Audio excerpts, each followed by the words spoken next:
Juste, je vais monter ça un peu.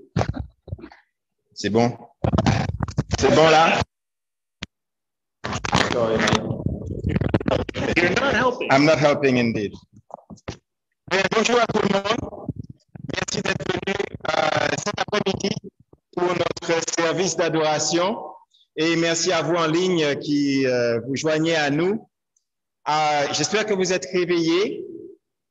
C'est un service d'après-midi, donc bon, je sais que c'est après le lunch, mais bon, j'espère que vous êtes réveillés. On va attaquer fort.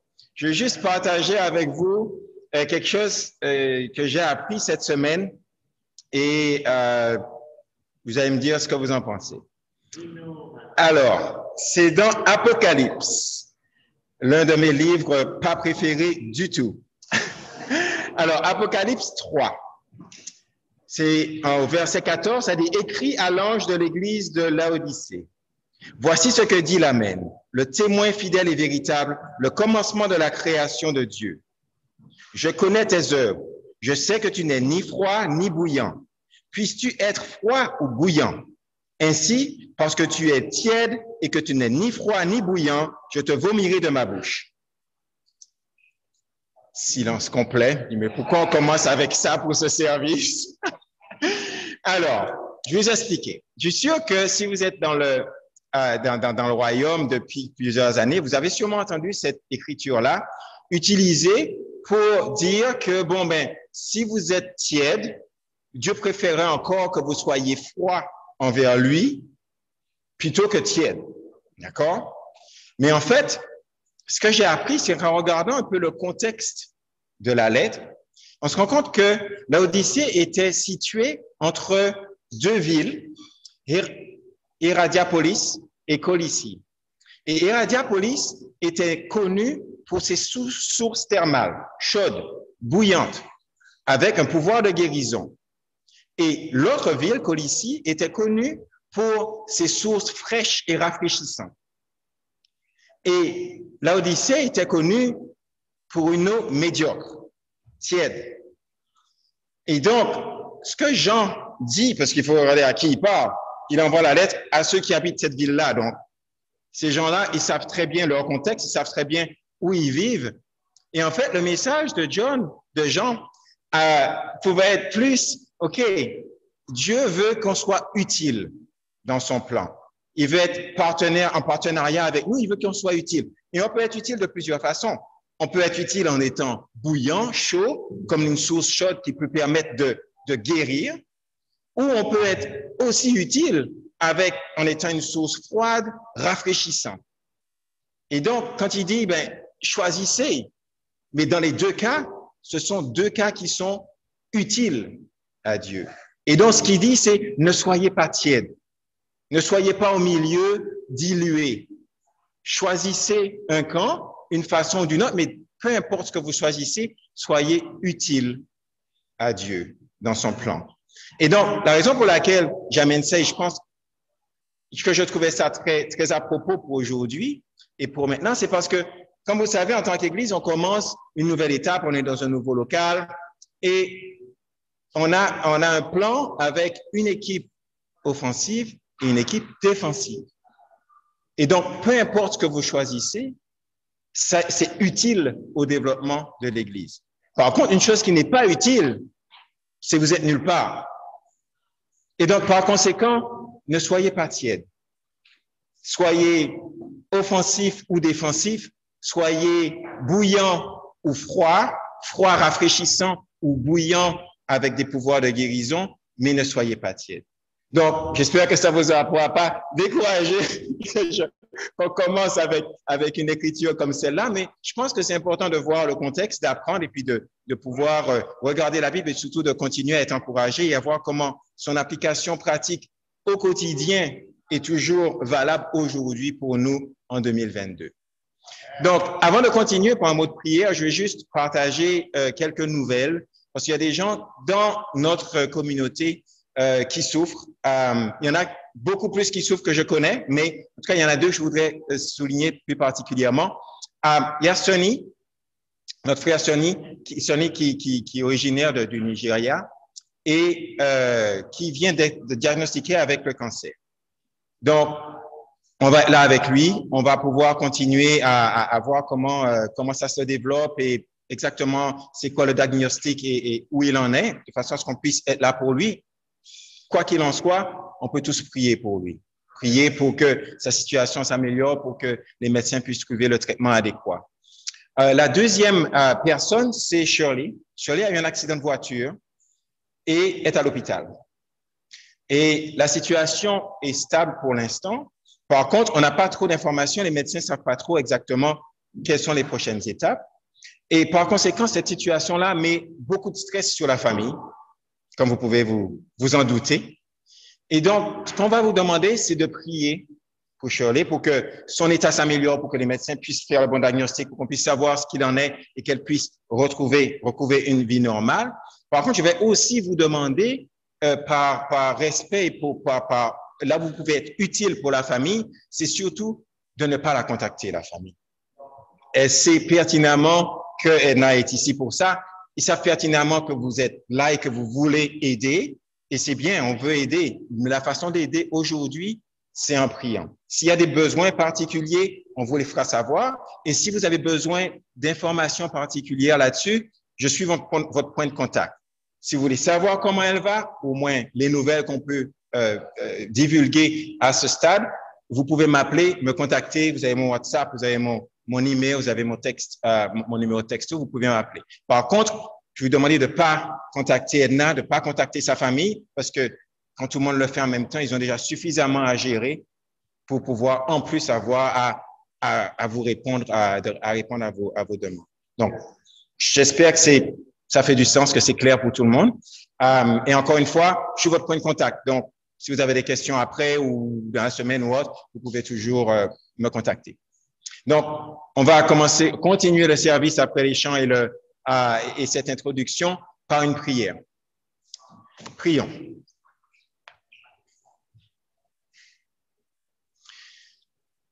Père, on vient devant toi en ce dimanche après-midi pour t'honorer, pour t'adorer, pour écouter ta parole, pour se ressourcer, pour se rafraîchir avec la présence des uns des autres, pour se rafraîchir à l'écoute de ta parole, pour se faire défier dans nos cœurs, dans ce monde qui est hostile, dans ce monde qui est cassé.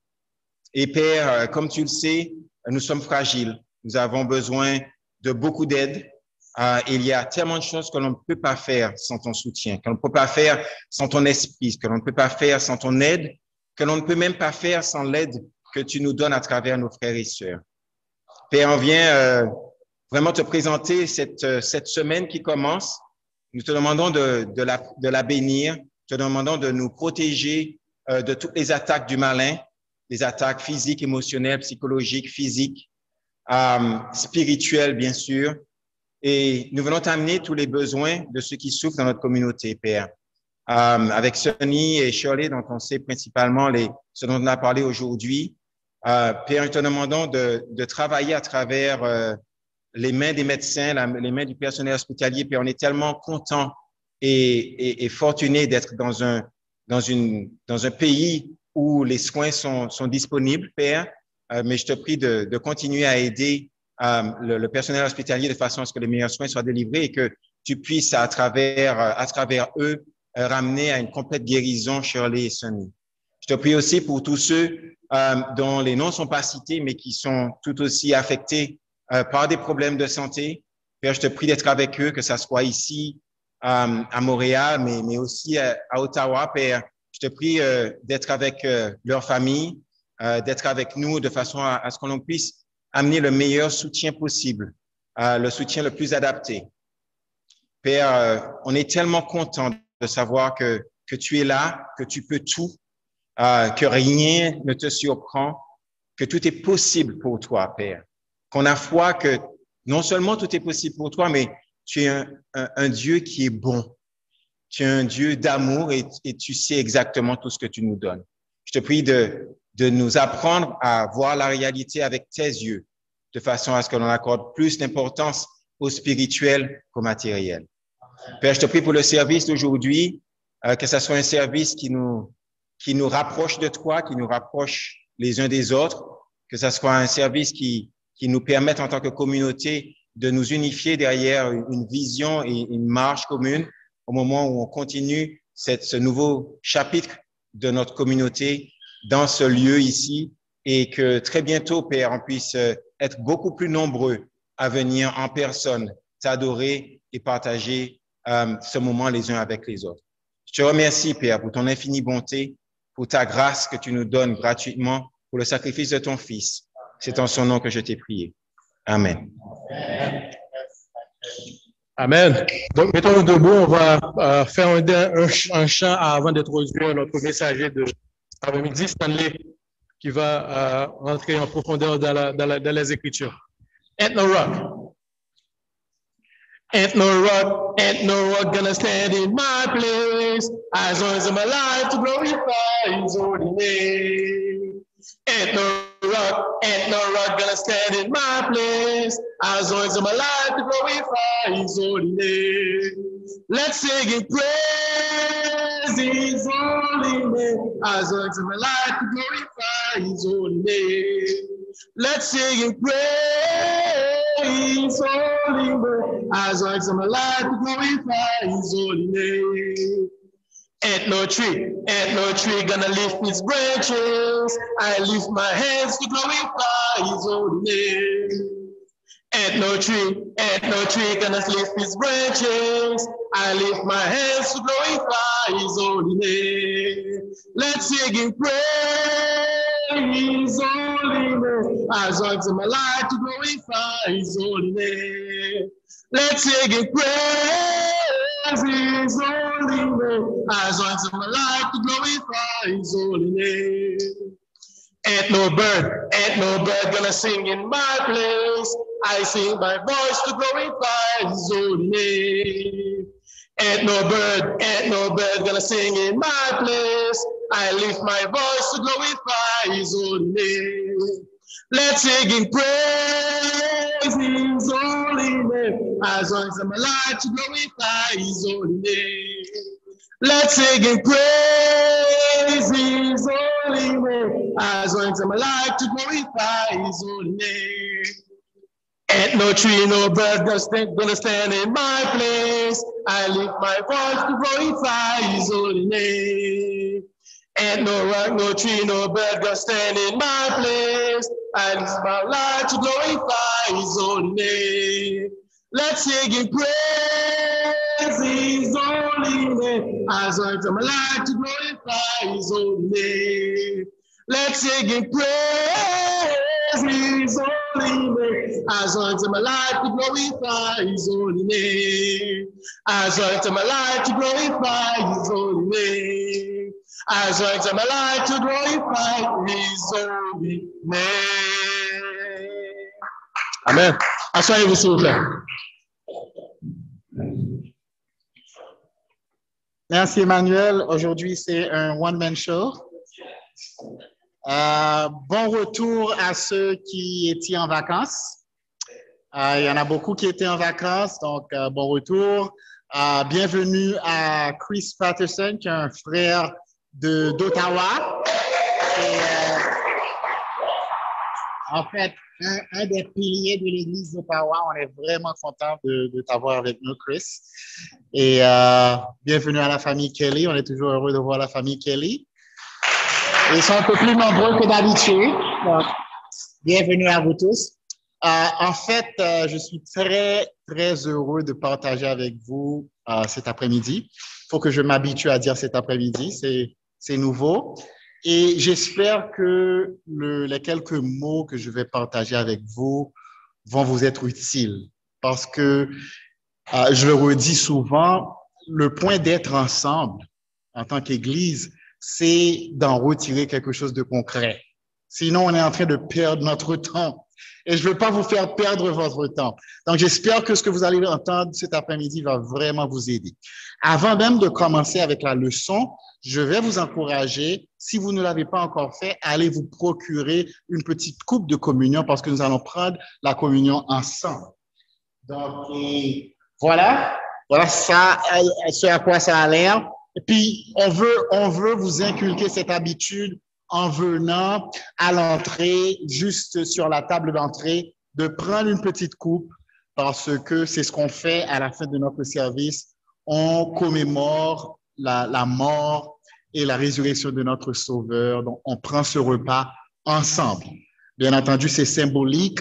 À l'époque de la première Église, les gens prenaient un vrai repas ensemble. Et on a fait déjà dans le passé. Mais d'habitude, on prend une petite coupe qui contient un petit morceau de pain qui symbolise le corps du Christ immolé pour nous et avec un petit jus de raisin qui symbolise son sang qui a été versé pour nous. Donc, on va le faire dans quelques minutes.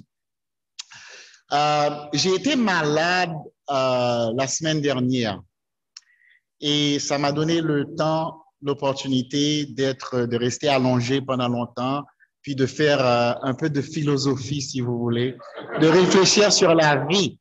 Donc, vous savez qu'est-ce que ça donne, hein? Parfois, c'est des réflexions inutiles. Mais j'espère que dans ce cas, vous serez d'un avis contraire et vous allez voir que peut-être que Stanley n'était pas complètement dans les nuages, dans ses réflexions. Et voilà l'idée sur laquelle je me suis concentré la semaine dernière, c'est l'importance de l'anticipation. L'importance de l'anticipation. Je ne sais pas si vous le réalisez, mais on vit tous dans l'anticipation de quelque chose.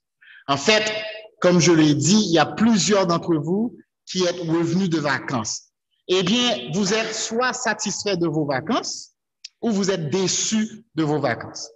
Et avant vos vacances, à tes souhaits, Emmanuel, avant vos vacances, vous étiez dans l'anticipation de ces vacances. Dominique et moi, on a célébré nos 19 ans de mariage il y a quelques mois. Puis, pour célébrer le mois dernier, on a été en croisière. Ben, avant de partir en croisière, c'était des semaines, des mois de planification, des mois d'anticipation. Puis, une fois la croisière venue, on est parti et je dois vous le dire que ça dépassait mes attentes. J'ai été ébloui par l'expérience. Donc, j'en suis revenu satisfait. Autre exemple, la semaine dernière, Dominique était parti. J'ai reçu des amis de l'Ontario qui me visitaient. Ils ne sont pas québécois, ils sont des Canadiens anglais. On les aime quand même parce qu'on est chrétiens. Amen. Vous êtes un peu tiède par rapport à ça. Rappelez-vous des paroles de Manuel. On doit aimer tout le monde. Même les Canadiens, je sais. Ils sont venus chez moi et puis je me suis dit que j'allais les emmener faire un petit tour dans le Vieux-Montréal pour faire un peu de tourisme. Il y a quelqu'un qui m'avait parlé d'un bateau sur le Saint-Laurent. Ça s'appelle l'Oiseau-Mouche. On prend le bateau pendant 1 heure, ça navigue sur le Saint-Laurent, puis on voit un peu un aspect de Montréal. Donc, j'ai acheté des billets, j'ai emmené mes amis et bon, bref, c'était pas ce à quoi je m'attendais. J'étais pas vraiment satisfait de l'expérience. J'ai trouvé ça court, j'ai trouvé ça un peu plate, donc j'étais un peu déçu.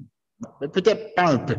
Mais le fait que on vit tous notre vie dans l'anticipation de quelque chose.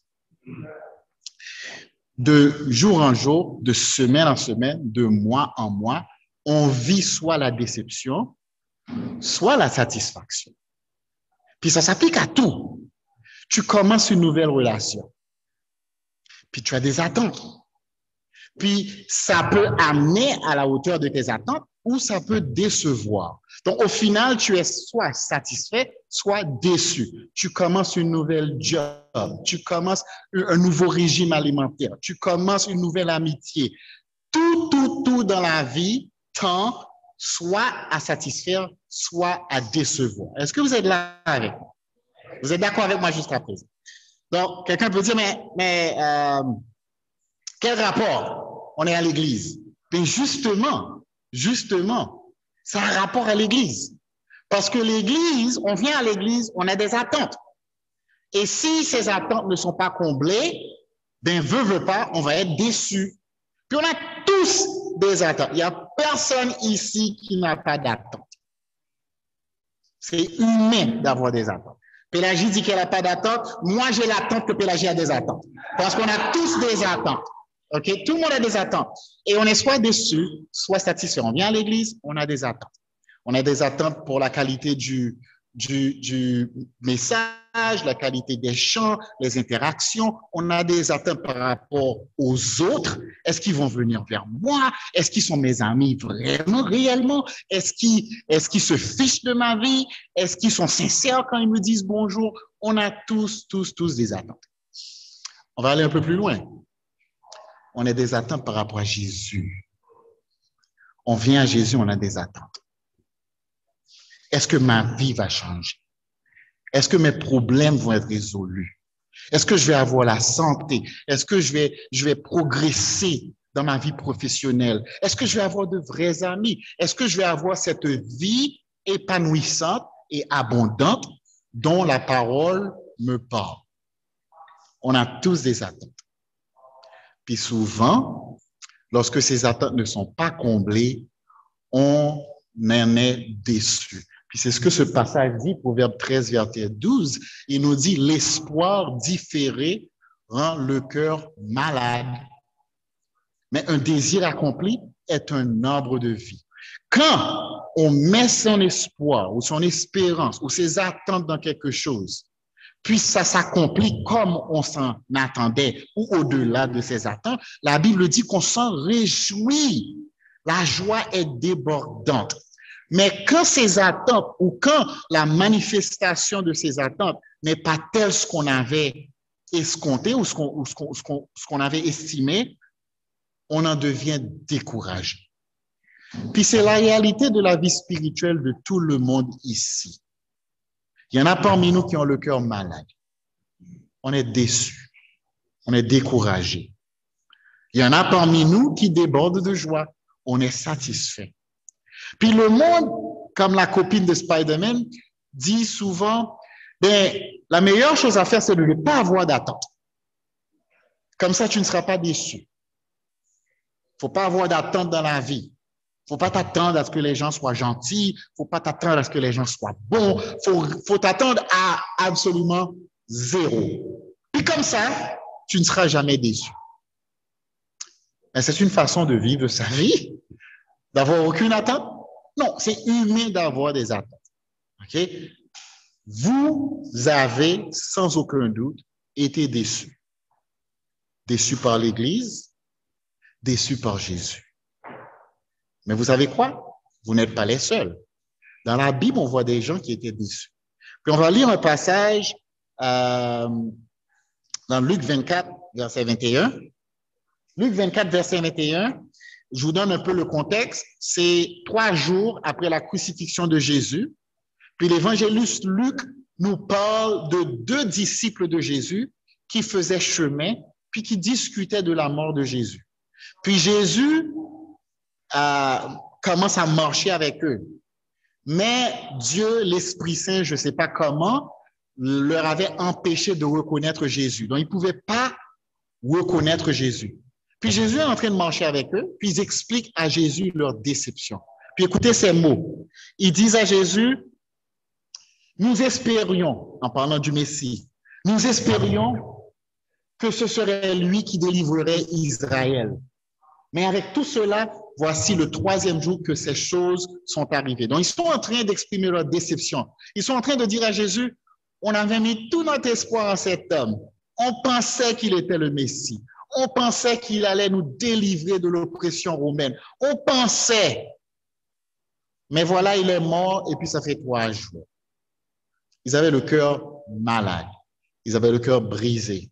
Un autre exemple, c'est celui de Jean le Baptiste. Dans Matthieu chapitre 11, Jean est en prison. Jean était le plus grand de tous les prophètes, selon ce que la Bible nous dit. Jean était venu préparer le chemin pour Jésus, puis il se retrouve en prison, et puis il envoie ses disciples demander à Jésus, « Es-tu celui que l'on attendait ou faut-il encore attendre? » Puis il est en train d'exprimer sa déception. On s'attendait à ce que tu viennes, à ce que tu sois le Messie. Puis pourtant, ce qui se passe ne correspond pas à nos attentes. On vit tous cette réalité, les amis. Tu as des attentes pour ton couple, tu as des attentes pour ton groupe de famille, tu as des attentes pour ton dirigeant, tu as des attentes dans tous les aspects de ta vie. Puis souvent, ces attentes ne sont pas comblées. Je veux partager une affirmation avec vous. Si cette manette ne me fait pas obstacle, puis je vous préviens qu'elle va vous choquer. Jésus ne déçoit pas. Jésus ne déçoit pas. Puis il y en a parmi vous qui ont du mal à le croire. Mais Jésus ne déçoit pas. Il y en a qui le croyaient. Vous le croyez, mais juste au niveau intellectuel. Ce n'est pas pratique. C'est une abstraction pour vous. Mais la réalité, c'est que Jésus ne déçoit pas. Développons un peu cette idée. Les amis, tout dans ce monde déçoit. Tout déçoit. Tout le monde déçoit. Vos parents vous ont déçu et vont encore vous décevoir. Votre femme vous déçoit. Moi, j'en ai l'expérience. Votre mari va vous décevoir. Posez-moi la question à ma femme. Vos enfants. Mais si je commence à parler de ça, je ne vais pas pouvoir m'arrêter. Vos enfants vont vous décevoir. Votre patron, vos voisins, tout le monde dans la vie déçoit. Mais Jésus ne déçoit pas. Puis il faut se demander, mais si Jésus ne déçoit pas Stanley, mais pourquoi moi ai-je l'impression que Jésus me déçoit? Pourquoi moi ai-je cette impression que Jésus m'a déçu? Puis voilà pourquoi on parle de ça, les amis, parce que c'est d'une importance fondamentale. C'est une importance fondamentale. Si vous n'avez pas la conviction que Jésus ne vous déçoit pas, vos heures sont comptées. Voilà pourquoi c'est important.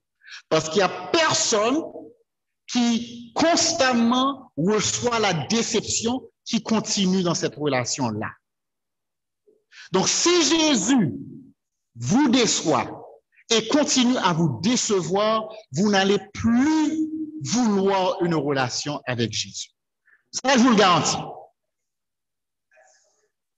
Il faut avoir cette conviction que Jésus ne déçoit pas. On veut inviter les gens à venir à l'église. On est dans un nouveau quartier, comme Manuel le soulignait, on veut évangéliser. Mais on invite des gens à quoi? On fait imprimer des invitations qu'on va remettre aux gens. Mais on les invite à quoi? Certainement, on ne les invite pas à venir passer 2 heures à chanter quelques cantiques, puis à écouter quelqu'un gesticuler parler de Jésus. Ce n'est pas ça qu'on est en train de les inviter. On est en train de les inviter à vivre une vie transformée. Puis si c'est de l'abstraction, ce n'est pas une réalité, on est en train de perdre leur temps. Puis s'ils viennent et ils sont déçus parce qu'ils ne vivent pas cette transformation, ben ils ne vont plus revenir. On veut inviter les gens, mais il faut absolument que lorsqu'ils viennent, ils vivent cette affirmation que Jésus ne déçoit pas.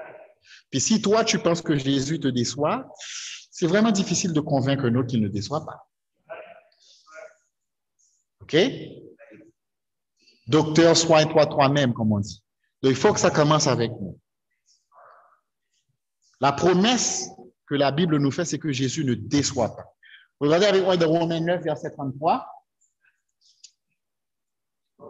Selon ce qu'il est écrit, voici, je mets en Sion une pierre d'achoppement et un rocher de scandale. Et celui qui croit en lui ne sera point confus. Le grec, qui a été traduit par confus, veut aussi dire honteux, déçus. Voici la promesse de l'Évangile. On peut résumer toute la bonne nouvelle en cette phrase-là. Celui qui met sa confiance en Jésus-Christ ne sera pas déçu. Celui qui met sa confiance en Jésus-Christ ne sera pas honteux. Celui qui met sa confiance en Jésus-Christ ne sera pas confus. Voici la bonne nouvelle. Est-ce que c'est une réalité dans ta vie?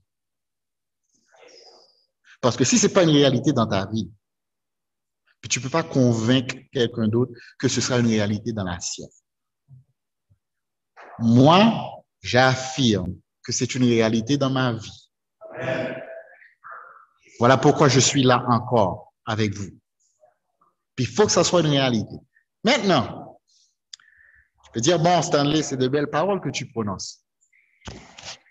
Mais comment peut-on être sûr que Jésus ne déçoit pas? Je vais partager une histoire avec vous rapidement sur un exemple. Parce que dans le Nouveau Testament, on voit des foules accourir à Jésus. On le voit, des aveugles, des muets, des estropiés, des paralysés, ceux qui étaient possédés par un démon. On voit des foules de gens venir à Jésus, puis repartir, pas déçus, satisfaits. Ils avaient soif et leur soif a été assouvie. Maintenant, la question c'est, mais qu'est-ce que ces gens avaient que peut-être nous, on n'a pas? Ou qu'est-ce qu'ils faisaient que peut-être nous, on ne fait pas? On va regarder ensemble le passage dans Luc chapitre 5, verset 17 à 25. Luc chapitre 5, verset 17 à 25. Je vais prendre mes lignes.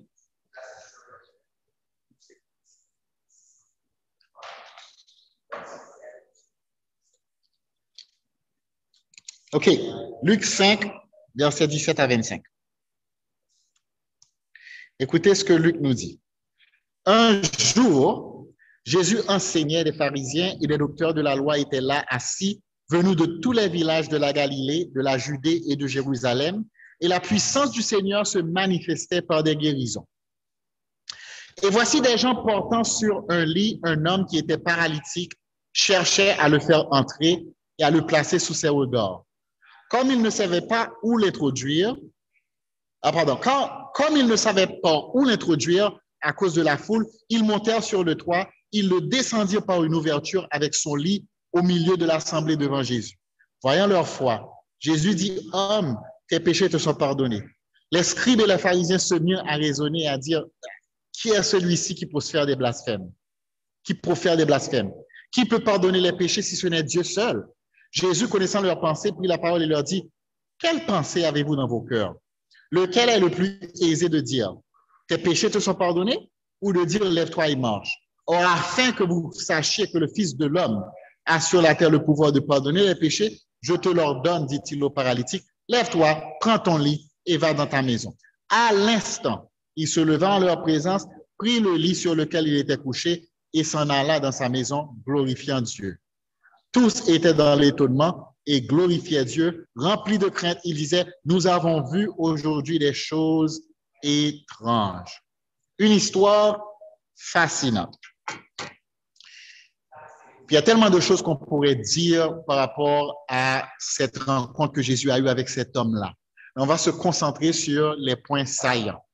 Remarquez-vous, premièrement, que il est reparti avec une double bénédiction, on peut dire ainsi. Il était probablement venu pour obtenir une guérison physique. Oui? Puis Jésus lui a donné le pardon de ses péchés, qu'on peut dire la guérison de son âme, et aussi la guérison de son être physique, de son corps physique. On vient à Jésus et on a tous des besoins physiques et des besoins spirituels. Par contre, on est souvent absorbé par nos besoins matériels. Et on ne voit pas nos besoins spirituels.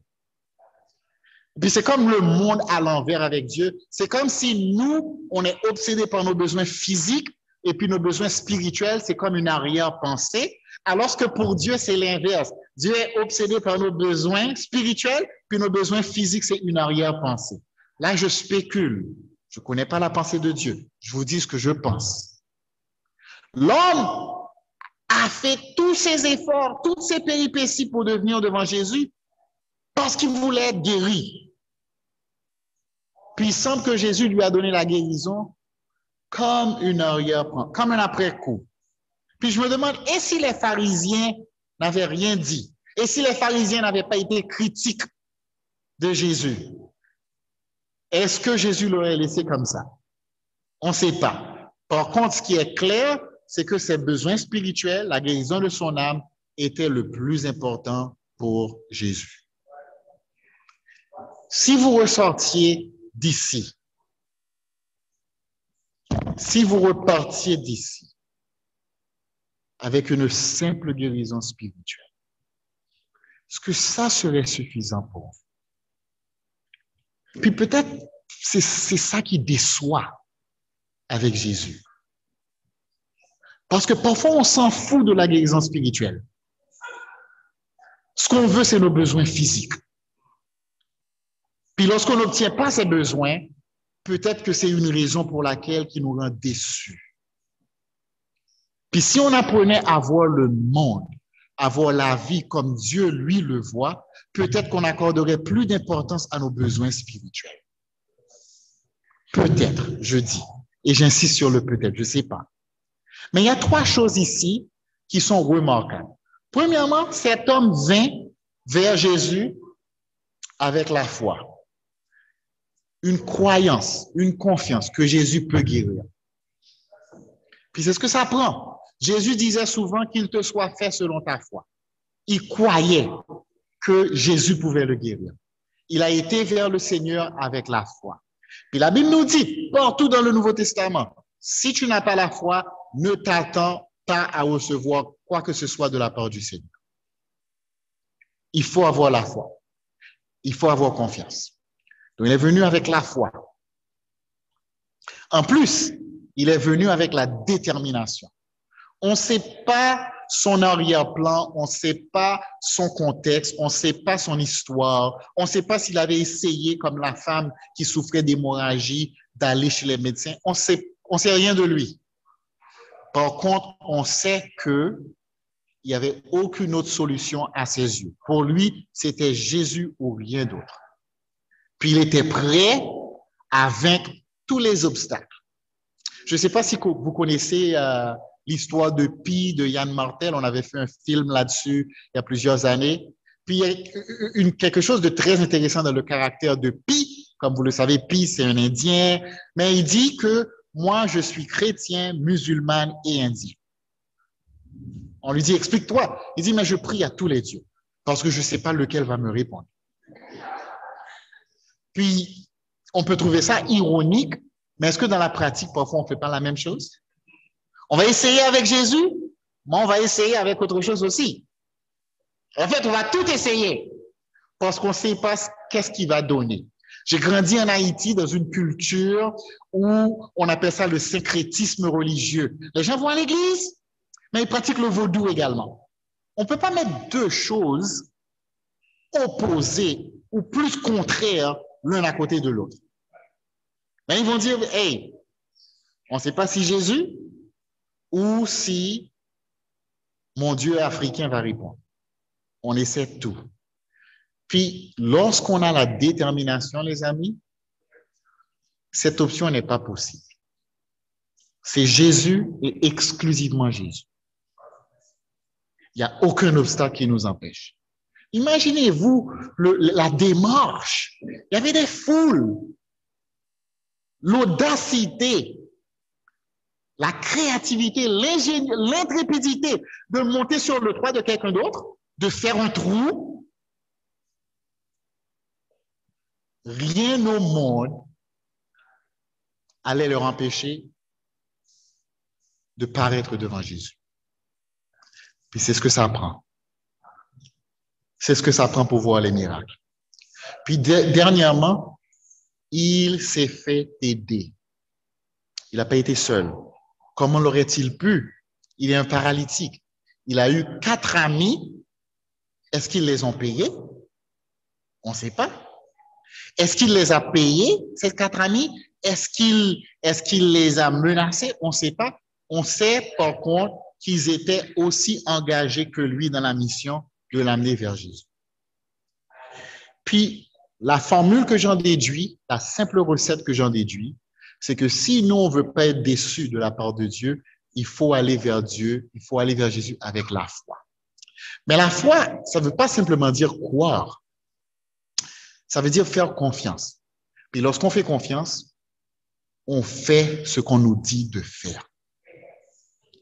C'est étrange quand tu es malade, tout le monde autour de toi est un médecin. Vous savez de quoi je parle? J'ai dit que j'étais malade à tout le monde que j'ai parlé. Ah, écoute, il faut que tu fasses du thé de gingembre, il faut que tu prennes du citron, il faut que tu bois de l'eau chaude le matin, il faut que tu fasses ci, il faut que tu fasses ça. Puis, ils veulent mon bien, c'est avec de belles intentions. Mais on sait qui on croit et en qui on a confiance. Ben, la personne en qui tu as confiance, tu vas faire ce qu'elle t'a dit de faire. Tu vas chez le meilleur médecin du Canada. Il te fait une prescription. Si tu ne suis pas la prescription, tu ne lui fais pas confiance. Le problème souvent, les amis, c'est qu'on dit qu'on a la foi en Jésus, mais qu'on ne obéit pas à Jésus. Il y a dans cette église des couples, je sais qu'il y a des enfants, mais c'est dans la Bible. Lisez le Cantique des Cantiques. Il y a dans cette église des couples qui n'ont pas eu de relations sexuelles pendant des années. La Bible dit que ça, c'est un péché. Il y a des gens qui ne se parlent pas.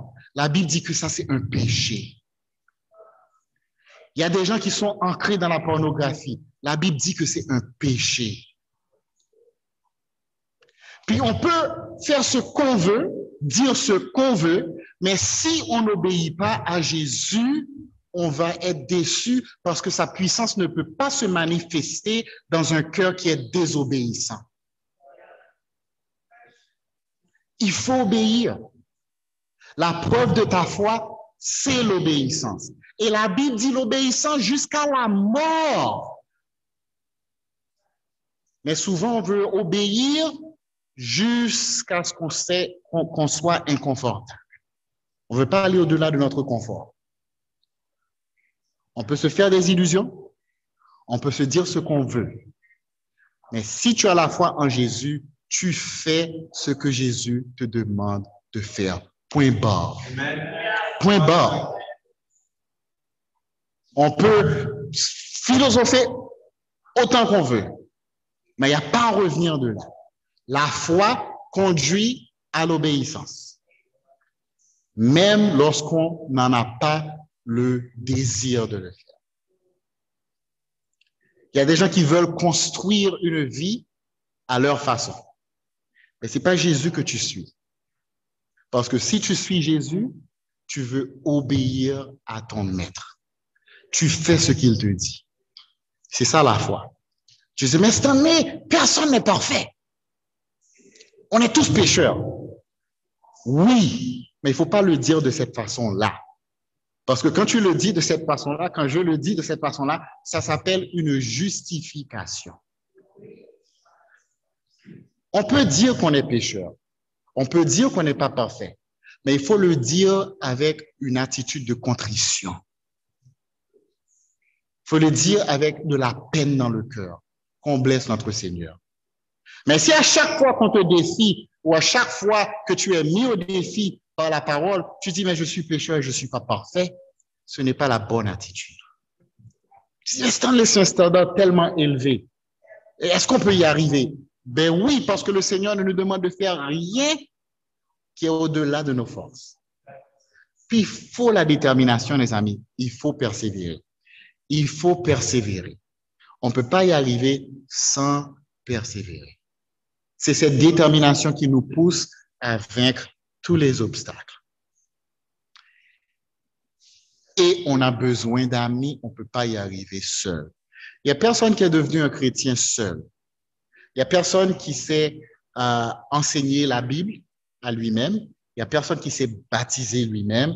On a tous été accompagnés. Puis si ça a pris des gens pour nous aider à arriver au Seigneur, ne croyez-vous pas que ça va prendre des gens pour nous aider continuellement dans notre cheminement? On ne peut pas y arriver seul. On a besoin d'autres personnes dans notre vie. Donc, pratico-pratique, j'ai 4 choses pour vous de concret à retirer. La première chose, c'est que si tu ne veux pas être déçu, quand Jésus ne déçoit pas, il faut aller avec lui avec foi. Il faut aller vers lui avec foi. Puis ça veut dire avec un cœur qui veut obéir. Il ne faut pas juste croire, il faut être prêt à obéir. Deuxièmement, il faut aller avec lui, vers lui, avec de la détermination. On ne va pas abandonner au premier essai. On ne va pas abandonner au premier essai. Il faut continuer, il ne faut pas lâcher. Puis, troisièmement, on a besoin d'amis, de 4 amis qui vont nous emmener à Jésus quand on ne peut pas s'y rendre seul. Il y en a d'entre nous qui vivons des situations extrêmement difficiles. Tu ne peux pas y arriver seul. Tu as besoin d'amis. Tu as besoin de gens qui vont t'aider. Tu as besoin de gens qui vont t'accompagner. OK? Cherche ces amis-là dans ta vie qui vont t'aider, qui vont t'accompagner. Il faut chercher ces amis. Il y a un frère que je connais dans notre église. Je ne peux pas donner les détails de sa situation, mais qui vit une situation extrêmement pénible. Puis ce que j'admire, c'est ce frère, c'est qu'il continue de chercher de l'aide. Moi, je ne sais pas comment je ferais dans sa situation. Puis il continue de chercher de l'aide. Il veut avoir de l'aide. Puis c'est ça l'évangile. On ne peut pas y arriver seul. Donc, cherche-toi des amis qui vont pouvoir t'accompagner. Puis dernièrement, sois un ami pour quelqu'un. Tu connais des gens qui n'y arrivent pas seuls. Tu le vois dans notre communauté. Il y a des gens qui ont beaucoup de misère. Tu vois qu'ils ne peuvent pas y arriver seuls. Va vers eux. Offre-leur un coup de main. Puis dis-leur, je ne sais pas si tu en as beaucoup, mais moi, je veux être un ami pour toi. Puis je veux t'aider à cheminer. Jésus ne déçoit pas. Par contre, la réalité, c'est que nous, on le déçoit à tous les jours. À tous les jours, on le déçoit. Puis malgré ça, il ne nous abandonne pas. Malgré ça, il ne nous tourne pas le dos. Malgré ça, il s'engage constamment à plaidoyer pour nous devant le trône de Dieu. Constamment. À dire, Seigneur, j'ai donné mon sang pour eux, mes frères et sœurs que j'ai rachetés. Je ne sais pas ce que ça vous fait, honnêtement, mais c'est le centre de notre existence en tant que chrétien.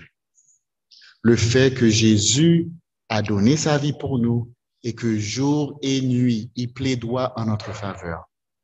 Lorsque Satan t'accuse, lorsque tes amis t'accusent, lorsque l'Église t'accuse, puis Jésus plaidoie pour toi à tous les jours en présentant son sang comme preuve de ta valeur intrinsèque.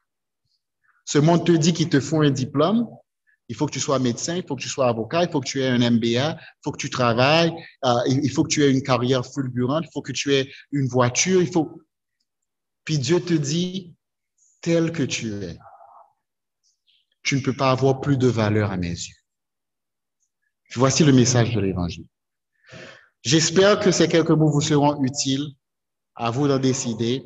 On va dire une prière, on va prendre le repas du Seigneur. Ensuite, on va continuer avec les chants. Prions ensemble. Papa, nous nous présentons devant toi. Nous savons que nous sommes indignes, mais que le sang de Jésus-Christ nous a rendus dignes à tes yeux.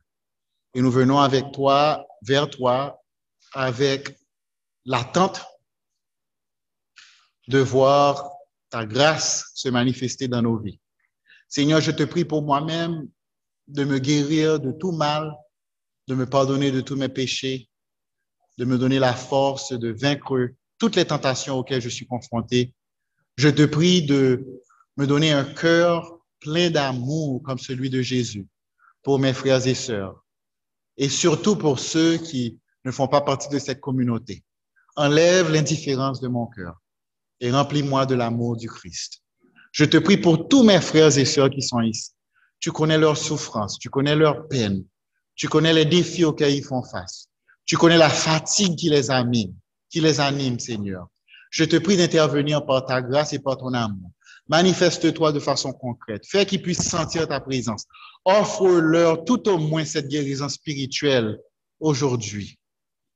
Et je t'en prie, Seigneur, donne-leur aussi la guérison physique s'ils en ont besoin. La guérison émotionnelle s'ils en ont besoin. Que ta grâce soit avec nous tous. Nous commémorons ton sacrifice en prenant de ce pain et en prenant de ce vin. C'est le trésor le plus extraordinaire que nous avons dans nos vies, le fait d'être aimés de toi et de nous le rappeler à tous les jours. Nous bénissons ton Saint-Nom éternel. Nous te prions au nom de Jésus. Amen. Qui conclut la communion? Chantons ensemble. Chante Alléluia au Seigneur. Chante Alléluia au Seigneur. Chante Alléluia au Seigneur. Chante Alléluia. Chante Alléluia. Chante Alléluia au Seigneur. Jésus est sorti du tombeau. Jésus est sorti du tombeau. Oh, oh, oh, Jésus est sorti. Jésus est sorti. Jésus est sorti du tombeau. Jésus vit toujours dans l'Église. Jésus vit toujours dans l'Église. Oh, oh, oh, Jésus vit toujours. Jésus vit toujours. Jésus vit toujours dans l'Église. Jésus va venir nous chercher. Jésus va venir nous chercher. Oh, oh, oh, Jésus va venir. Jésus va venir. Jésus va venir nous chercher. Jésus va venir nous chercher. Amen.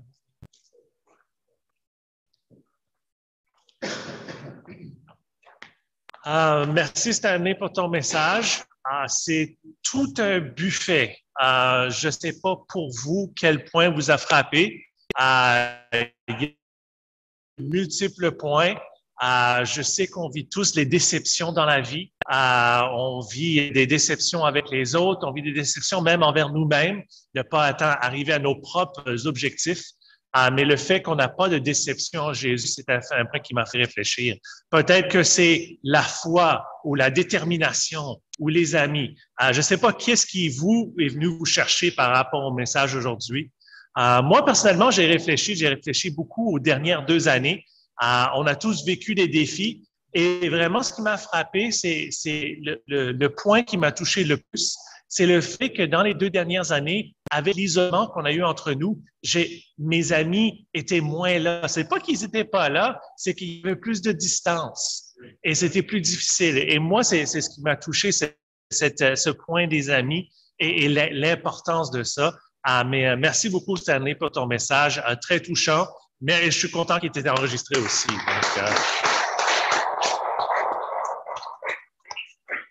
next. Ça, c'est une opportunité de peut-être pratiquer la foi, peut-être pratiquer la persévérance, ou peut-être pratiquer jeter avec ses amis. Mais la mi-semaine, c'est avec ton groupe de famille. Donc, je vous encourage de parler à votre dirigeant de groupe de famille pour savoir c'est qui, c'est où, c'est quoi, c'est comment, qu'est-ce que vous allez faire et de participer avec votre groupe de famille. Donc, c'est cette semaine. Donc, allez là. Dimanche prochain, ça va être un petit peu différent. On ne sera pas ici. Si vous venez ici à 15 heures, les portes vont être fermées et vous allez être tout seul ou avec l'une ou l'autre personne qui n'ont pas non plus écouté les annonces aujourd'hui. On se rencontre dans 3 places différentes. Ça a des services à l'extérieur dans différents parcs. Je vous encourage de ou prendre une photo de la diapo ou de regarder le manuel de main, le email de main de Manuel, pas le manuel de email de demain. Mélange le mot, mais le email de demain avec les informations. Donc, 3 parcs différents, un à Laval, un à Montréal, un sur la rive sud. Vous connaissez votre région, je présume. Donc, prenez note de ça et participez. Dimanche prochain, les 3 sont à 11 h. Oui, les 3 sont à 11 h, pas à 15 h, mais à 11 h du matin. Donc, on revient le matin, au moins pour la semaine prochaine. Prochaine diapo. Nouvelle invitation, tiens, pour les gens en ligne. Donc, on a des nouvelles invitations. Je vous encourage d'en prendre. Et ça, c'est une opportunité de pratiquer le dernier point pratique du message aujourd'hui, c'est d'aller chercher des gens avec qui vous pouvez être des amis. Donc, utilisez ces invitations pour aller chercher des gens qui ont des besoins, des gens qui veulent apprendre qui est Jésus. Notre thème cette année, c'est d'être centré sur Jésus et c'est vraiment ça que cette année parlait aujourd'hui, mais d'aller chercher les gens et d'être leurs amis pour les introduire à qui est Jésus. Et on a quelque chose de pratique pour vous aider, c'est ces invitations. Et dernière annonce, la collecte spéciale, on vous encourage de continuer à donner. Je sais qu'on en parle à chaque semaine. Ça tire à sa fin. J'ai pas vérifié les chiffres cette semaine, donc désolé, j'ai pas ça sur moi. Mais je sais que la semaine dernière, on était proche de notre objectif, mais on a encore un petit peu de chemin à faire. Donc, si vous n'avez pas encore donné, s'il vous plaît, donnez pour la collecte spéciale. Voilà, ça c'est la fin des annonces. Je vais inviter Emmanuel à venir chanter un dernier chant. Chanter? All right, vas-y. Salut. Mettons-nous debout. On va terminer notre service avec des cris de joie. Avec des cris de joie, je chanterai, j'élèverai mes mains et te célébrerai. Avec des cris de joie, je chanterai, j'élèverai mes mains, célèbre. Oh Dieu, tu es mon Dieu. Mon âme te recherche et soupira après toi sur la terre. Desséché avec des cris de joie, je chanterai, j'élèverai mes mains, célèbre. Des cris de joie, je chanterai, j'élèverai mes mains et te célébrerai. Lorsque je pense à toi, et scellé sur ma couche, je médite sur toi. De la nuit, avec des cris de joie, je chanterai, élèverai mes mains et te célébrerai. Des cris de joie, ma bouche te chantera, j'élèverai mes mains et te célébrerai. Je connais le bonheur à l'ombre de tes ailes, quand tu es mon secours. Qu'un doigt me soutient avec des cris de joie, je chanterai, j'élèverai mes mains et te célébrerai. Avec des cris de joie, je chanterai, j'élèverai mes mains et te célébrerai.